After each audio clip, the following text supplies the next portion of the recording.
حضرت عثمان غنی رضی اللہ عنہ علیہ السلام جب بھی قبرستان جاتے تھے تو اتنا روتے تھے کہ ان کی داڑھی آنسوؤں سے تر ہو جاتی تھی۔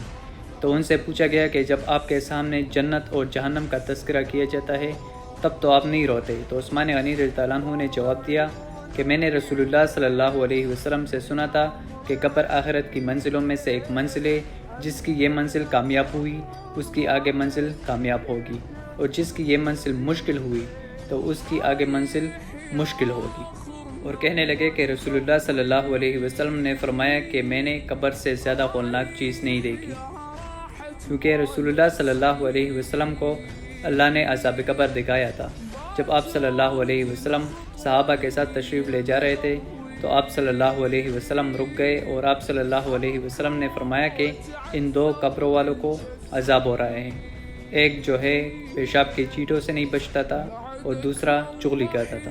جب کسی نیک انسان کو قبر میں اتارا جاتا ہے تو قبر اسے کہتی ہے کہ اے عبداللہ، میرے سینے پر جتنے بھی لوگ چلتے تھے تو ان میں مجھے سب سے زیادہ محبوب تھا، میں بہت ٹائم سے تمہارا انتظار کر رہی تھی، اب تم میرے اندر آ گئے ہو تو تم اب میری مہمان نوازی دیکھ۔ اس کے بعد مردے کی نظر جہاں تک بھی جاتی رہے گی، قبر اس کے لیے کشادہ ہوتی رہے گی۔ جب کسی گناہگار شخص کو قبر میں اتارا جاتا ہے تو زمین اسے کہتی ہے کہ اے عبداللہ، میرے سینے پر جتنے بھی لوگ چلتے تھے تو مجھے ان میں سب سے زیادہ ناپسند تھا، میں بہت ٹائم سے تمہارا انتظار کر رہی تھی، اب تم میرے اندر آ گئے ہو تو اب تم میرا غضب دیکھ۔ اس کے بعد قبر اس گنہگار شخص کو اتنا جکڑے گی کہ اس کی پسلی آپس میں مل جائے گی۔ اس کے بعد منکر اور نکیر آئیں گے، جب وہ آئیں گے تو ان کی آنکھیں بجلی کی طرح چمک رہی ہوں گی، ان کی آواز گرجتی بجلی کی طرح ہوں گی، اور ان کے دانت بیل کے سینگوں کی طرح ہوں گے، اور ان کے بال ان کے پیروں تک پہنچ رہے ہوں گے۔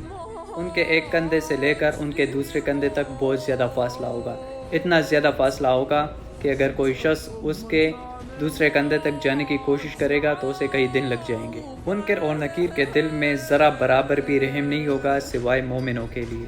منکر اور نکیر ہر مردے کے پاس جائیں گے اور ان کے ہاتھ میں اسٹیل کا ہتھوڑا ہوگا، اور اس ہتھوڑے کا اتنا وزن ہے کہ اگر جن اور انس دونوں مل کر بھی اسے اٹھانا چاہے تو اٹھانا تو دور کی بات ہلا بھی نہیں سکیں گے۔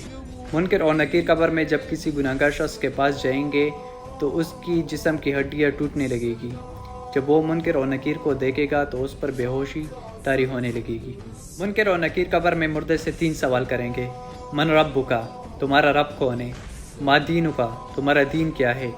من نبیک، تمہارا نبی کون ہے؟ منکر اور نکیر کہیں گے پہچانو تم کہاں ہو، ادھر ادھر دیکھو تم کہاں پر ہو، دنیا کی زندگی ختم ہو گئی ہے، اب تم قبر میں ہو، بتاؤ من ربک، تمہارا رب کون ہے؟ اب ایسا بالکل بھی نہیں ہے کہ ہر کلمہ پڑھنے والا مسلمان ان 3 سوالوں کے آسانی سے جواب دے دے۔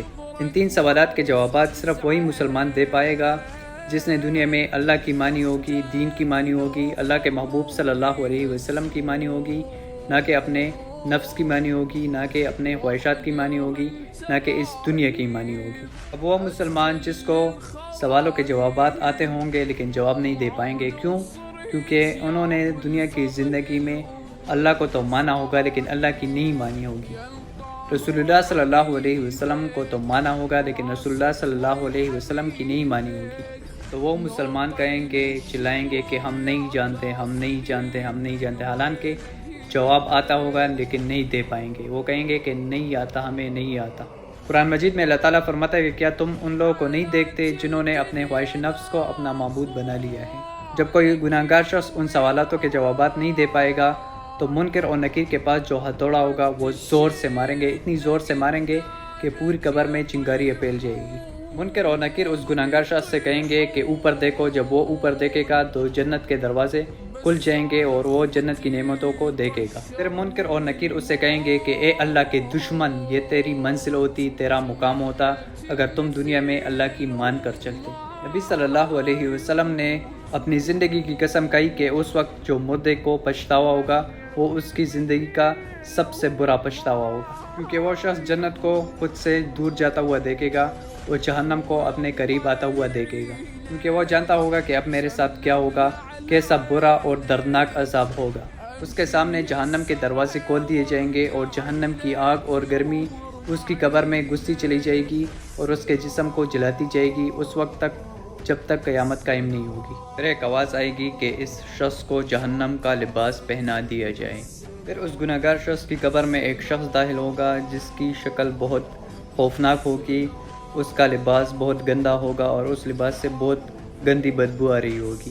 تو وہ اس گناہگار شخص سے کہے گا کہ مبارک ہو مبارک ہو مبارک ہو۔ تو وہ آگے سے کہے گا کہ کس چیز کی مبارک، مجھے تو یہاں پہ عذاب مل رہا ہے۔ تو وہ آگے سے کہے گا کہ اس اذیت کی مبارک، اس تکلیف کی مبارک، اس دردناک عذاب کی مبارک۔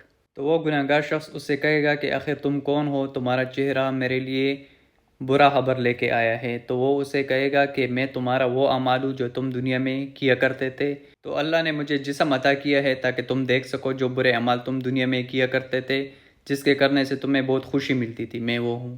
اب جب وہ گناہگار شخص اس کی خوفناک شکل کو دیکھے گا، اس کے لباس کو دیکھے گا، اس کی گندی بدبو کو سونگھے گا، تو وہ سمجھ جائے گا کہ میرا ٹھکانہ جہنم ہے۔ پھر وہ چیخے گا اور چلائے گا کہ یا اللہ حساب کتاب کا دن کبھی نہ آئے۔ وہ سمجھ جائے گا کہ جب حساب کتاب کا دن آئے گا یعنی قیامت، تو مجھے جہنم کی گہرائیوں میں پھینک دیا جائے گا۔ جو عذاب اسے قبر میں مل رہا ہوگا، جہنم کی عذاب اس سے لاکھوں کروڑوں گنا اذیت دینے والا ہوگا۔ پھر اس گنہگار شخص کو اندھا اور بہرا عذاب دیا جائے گا۔ جب فرشتے اسے ہتھوڑوں سے مار رہے ہوں گے تو اسے نظر نہیں آئے گا اور نہ وہ ان کی آواز سنے گا۔ جس ہتھوڑے سے اسے عذاب دیا جائے گا، اگر وہ ہتھوڑا کسی پہاڑ پر مارا جائے تو پہاڑ ریزہ ریزہ ہو جائے گا، اور اس شخص کی چیخ و پکار جن اور انس کے علاوہ تمام مخلوقات سن رہی ہوگی۔ پھر اس پر 99 اژدہے چھوڑ دیے جائیں گے، اور ان اژدہوں کا زہر اتنا تیز ہے کہ اگر وہ کسی زمین کو کاٹ لے تو قیامت تک اس پر کوئی پودا نہیں اگے گا۔ اللہم انی اعوذ بک من عذاب القبر، اللہم اجرنا من النار۔